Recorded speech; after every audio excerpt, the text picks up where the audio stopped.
Olá, eu sou o pastor Isaías Fernandes e nós estamos começando agora mais um programa O que a Bíblia Diz. E estamos também começando uma nova temporada e nós vamos falar sobre esperança. E sabe qual é o tema que eu tenho para compartilhar ao seu coração? É que Deus não esqueceu de você. Eu imagino que você tem passado por diversas situações na sua vida, como eu também tenho passado. E no meio dessas situações, muitas coisas tendem a nos fazer pensar e imaginar que Deus talvez tenha se esquecido de nós. Por vezes eu penso com isso também. Quero confessar para você, meu querido telespectador. Por vezes eu já me peguei pensando, será que Deus me esqueceu? Às vezes, eu não sei você, mas eu tenho a sensação de que Deus lembrou do irmão do lado, Deus lembrou do irmão do outro lado, mas se esqueceu de mim. E são para dias como esses que eu me apego a uma palavra e eu quero compartilhar essa palavra ao seu coração. Em Isaías, no capítulo 49, está lá no verso 16. Olha o que a Bíblia diz. Veja, eu gravei você nas palmas das minhas mãos. Os seus muros estão sempre diante de mim. Deus falando para o seu povo. Deus falando para o povo da aliança, o povo de Israel. Essa nação que vivia um período muito delicado, o exílio, sem muita expectativa, escravos de uma nação estrangeira, sofrendo nas mãos de um homem megalomaníaco e cruel chamado Nabucodonosor. E lá, no meio do exílio, às vezes faltando razões para crer. Talvez o pensamento que assolava esse povo era que Deus tinha se esquecido deles, que as promessas de Deus não se cumpririam e que o tempo passou, já era tarde demais. Mas é justamente para esse povo exilado que Deus dá uma garantia. Ele diz que é impossível se esquecer desse povo, porque afinal ele tinha o nome de cada um deles gravado na palma da mão. Irmãos, é impossível para nós lermos esse texto sem pensarmos em Cristo Jesus. Estamos talvez diante de um dos textos mais assertivos sobre Cristo. É Cristo quem teve a mão perfurada na cruz do Calvário. Não há outro personagem na história da Bíblia em que alguém teve as suas mãos perfuradas sem ter culpa alguma. Veja, Cristo não teve culpa, mas mesmo assim ele foi crucificado. E por que ele foi crucificado? Ele foi crucificado como representante de todo aquele que nele crer. Deus amou o mundo de tal maneira que entregou o bem mais precioso, o seu Filho, para que todo aquele que creia no Filho não pereça, mas tenha a vida eterna. Jesus nos substituiu na cruz do Calvário, irmãos. Era para eu estar lá, era para você estar lá. Mas Cristo tomou o nosso lugar. Ele nos substituiu. E pela sua morte, nós fomos justificados.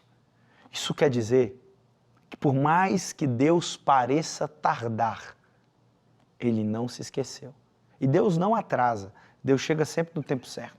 Mas Ele não se esqueceu. E Ele não se esqueceu por quê? Porque Ele tem uma aliança com você.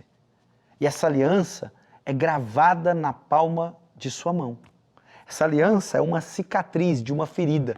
O amor de Deus por você feriu o próprio Deus. Um amor que fere. Um amor que deixou uma marca. O amor que deixou uma cicatriz. E essa cicatriz nos faz inesquecível diante de Deus. Os rabinos mais antigos, eles utilizam a interpretação para esse texto, pegando um judeu ortodoxo que colocava uma espécie de filete, filactérios, com versículos bíblicos anotados na palma da mão ou em todo o braço. E toda vez durante o dia que ele parava para ler, ele lia a lei do Senhor. Então, desse modo, a lei do Senhor tornava-se inesquecível para ele. E era como se Isaías estivesse dizendo que as promessas de Deus são uma espécie de filactérios, amarrados na palma da mão de Deus, e Deus lê e não se esquece das suas promessas. Mas data máxima venia, como dizem os bons juristas, eu ouso discordar dessa interpretação. Não é um filactério que Deus enrolou nos braços, não. Deus deixou um prego perfurar a sua mão.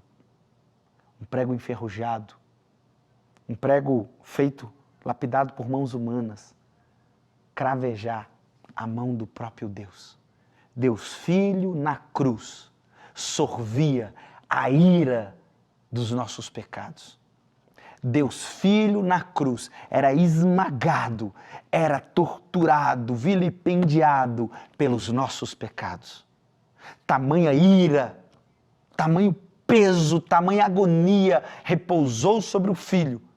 Como hoje o Filho glorificado haveria de esquecer aqueles pelo qual ele morreu na cruz do Calvário? Irmãos, Deus não se esqueceu de você. Grave isso na tábua do seu coração. Deus não se esqueceu de você. Para todos aqueles que nele creem, todos aqueles que confessam Jesus como único Salvador, como exclusivo, como Cristo, como Deus, os que fazem isso, Deus não se esquece deles. E eu quero trazer um conforto ao seu coração. Se Deus não se esqueceu de você, descanse no tempo da promessa. Existe promessa de Deus sobre a sua vida. Essa promessa vai se cumprir, porque Deus ele tem um tempo certo. Deus ele não vai adiantar, mas ele também não vai atrasar. Ele tem um tempo certo e o que cabe a nós, com a convicção de que Deus não vai nos esquecer, é descansar que Deus está trabalhando para cumprir essa promessa. Irmãos, é como, permita-me ilustrar, é como se nós estivéssemos em um avião. Eu, particularmente, eu tenho muito medo de andar de avião. E às vezes, nesse cenário que entramos dentro do avião, a turbulência vem, a agitação vem, e nós olhamos para o horizonte e ficamos meio inquietos, achando que a qualquer momento o avião está caindo, qualquer turbulência o avião está caindo. Mas eu não sou piloto, não adianta eu ir lá na cabine de comando e tentar dar pitaco para o piloto. Tudo que eu tenho que fazer é colocar o meu cinto e confiar que o piloto está fazendo o trabalho dele. Assim também é na jornada da nossa vida. Irmãos, Jesus é o nosso piloto. Jesus é quem está no comando da nossa viagem, da nossa jornada. Tudo que nós temos que fazer é apertar o cinto e perseverar até o final. Então Deus não esqueceu de você. Persevere, descanse nele. A segunda aplicação que eu preciso trazer ao seu coração é que nós descansamos, mas enquanto nós descansamos, nós também aproveitamos a viagem. Irmãos, o povo de Israel estava lá no exílio. E no exílio eles estavam desesperados, porque achavam que Deus tinha esquecido deles. Mas enquanto alguns lamentavam, murmuravam, outros deleitavam mesmo no exílio. A exemplo de Daniel, a exemplo de Sadraque, Mesaque, Abidnego, homens fiéis e que não abriram mão da sua piedade mesmo no pior cenário possível, o cenário de cativeiro. Irmãos, mesmo que pareça que Deus te abandonou, Ele não te abandonou. Isso não te dá autorização para você viver uma vida de qualquer jeito. Viva usufruindo desse descanso, trabalhe aproveitando a cada momento. Paulo diz em Efésios capítulo 5 que nós devemos aproveitar cada oportunidade. Aproveite cada oportunidade. Deixe o Senhor te conduzir. Deixe o Senhor cuidar de você. Enquanto Deus cuida de você, você vai usufruindo de tudo que Deus tem feito por você.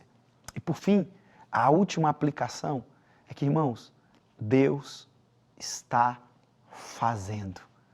Quer dizer que Deus vai fazer no futuro. Não, Deus está fazendo, gerúndio. Hoje é um dia em que Deus está trabalhando. Amanhã Ele continua trabalhando.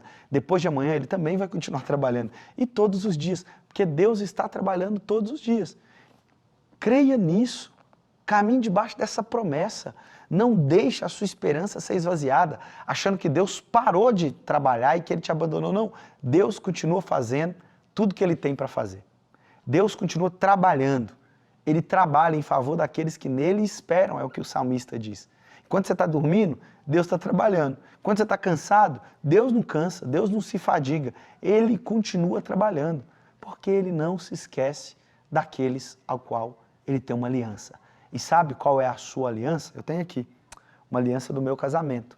que me faz lembrar e não me permite esquecer da minha esposa e do compromisso que eu tenho com ela. Sabe qual é a aliança que Deus tem? A aliança dele é uma cicatriz na palma da sua mão, que faz lembrá-lo todos os dias de você, de mim. Ele nos amou tanto que se dispôs a se ferir no nosso lugar. Caminhe debaixo dessa promessa. Caminhe debaixo dessa realidade. Não se abale, não perca a esperança. Não tenha a esperança esvaziada, ao contrário. Faça essa promessa te encher de esperança ainda mais. Deus não se esqueceu de você. É debaixo dessa palavra que nós finalizamos o nosso tempo hoje. Eu espero que essa palavra tenha encontrado seu coração e tenha te fortalecido. Nós ficamos por aqui, se encha de esperança. Deus abençoe você grandemente. Um ósculo santo no seu coração e fique com Deus.